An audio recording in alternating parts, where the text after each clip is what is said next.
di Jambi sudah menjalani hukuman 3 tahun dengan kasus pencurian. Dengan kasus yang sama bang? Kasus pencurian di Jambi. Dia sudah dilakukan proses hukum, kemudian dia melakukan lagi di sini. Dan pasal dijual atau dibawa kemana kan motor yang hasil? Untuk motor yang didapatkan ini dijual kepada orang. Nantinya kita dapatkan juga, kita nanti akan kembangkan 480-nya.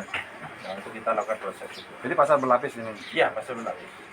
Yaitu penipuan, penggelapan, pencurian dengan pemberatan, dan juga pencurian dengan kekerasan. Bukannya sini, nah.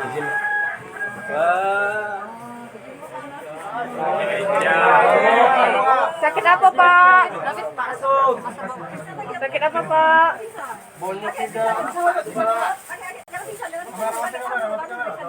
Sakit imiknya.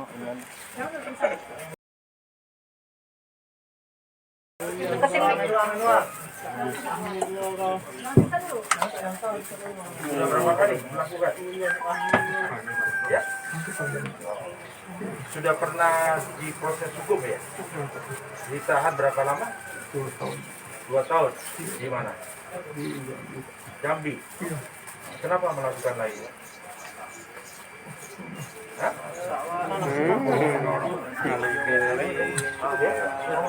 Mungkin ada ilmu hikmat yang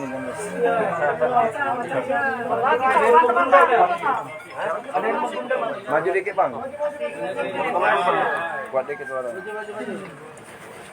Bang, dijual berapa motor-motor ini bang? Dijual berapa motornya? Untuk apa uangnya? Uangnya buat apa? Ya. Kenapa pakai kostum ini? Modusnya apa pakai kaos? Siapa ngajarin?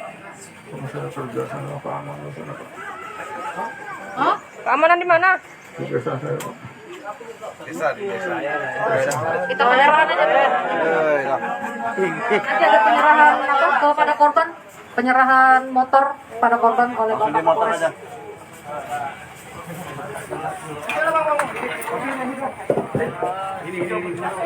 Ini pelaku penggelapan sepeda motor, puluhan sepeda motor dengan laporan menjadi sasaran pengusaha yang ditangkap.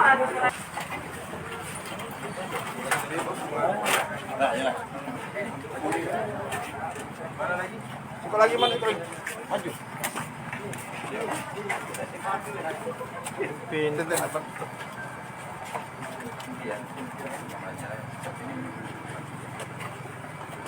Ada lagi yang lain?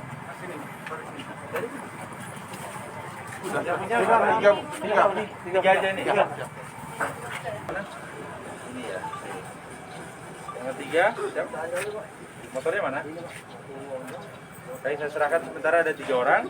Kemudian saya mengimbau juga kepada masyarakat yang lain yang merasa, terutama untuk warga di Kota Palembang, baik yang di Kemuning maupun di Kota Palembang, untuk melaporkan apabila ada mungkin sepeda motor yang ada di sini, mungkin miliknya, jadi bisa diambil langsung di Polsek Kemuning. Terima kasih ya Pak. Ya.